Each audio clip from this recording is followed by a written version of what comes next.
nu mu tuddati Elton ñooñu ñëpp samay lonkoo lañ waaw. mais Elton moom dafa génne boppam géejawaay léegi. non génnewul boppam géejawaay. Elton mënul génn géejawaay. Elton yéen ba may combat yéen waa génne koy seetaan. déedéet. Elton wax na ko contre moom Reug Reug nee na combat moom Reug Reug dañ ko seetaan ba mu daanu. non loolu la wax non xëy na si beneen côté lay waxee. mais Elton itam génnul équipe Balla Gaye actuellement nii sañu toll. non génnul équipe Balla Gaye. non newatu fa. Elton mënul dem feneen géejawaay la am. waaw géejawaay la am fii la dëkk. waaw yaa ngi dégg mënul dem feneen. non dina génn équipe parce que Elton boo xoolee combat Balla Gaye ak Modou Lo bii passé nii. am na ay wax yu si am yu bëree bëri ñu Elton moo ko doon def. mais loolu waxi làmb la rek. Balla Gaye ba léegi nag monsieur tontu nit ñi. non non loolu waxi làmb la rek làmb moom su jubee. di nga dégg façon bu ne. di nga dégg lu ne mais nag da ngay xam ne lépp rek làmb moo waral loolu rek après su jeexee jeex na. yow mbaa meloon yéen mbëri comme chaque jour rek beneen àndandoo bu bees changé staff changé lii.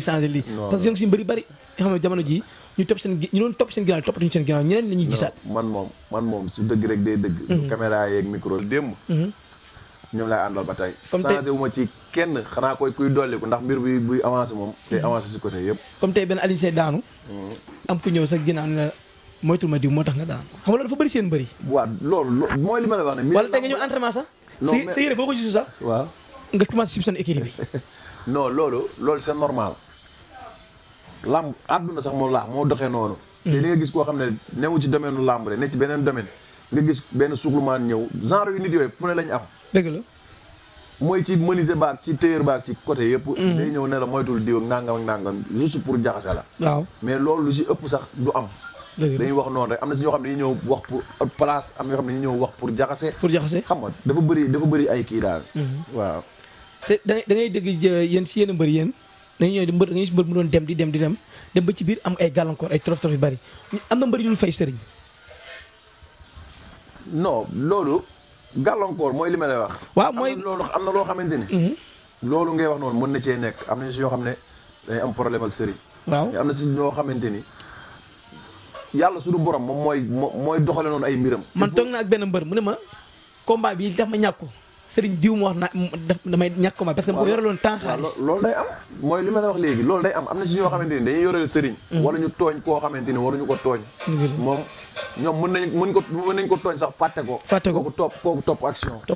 léegi dañuy dem ba ci biir après ci lañuy seen xel leen yeddaat ba ñu xam ne ñoom am nañ sëriñ bu ñu yoreel xaalis.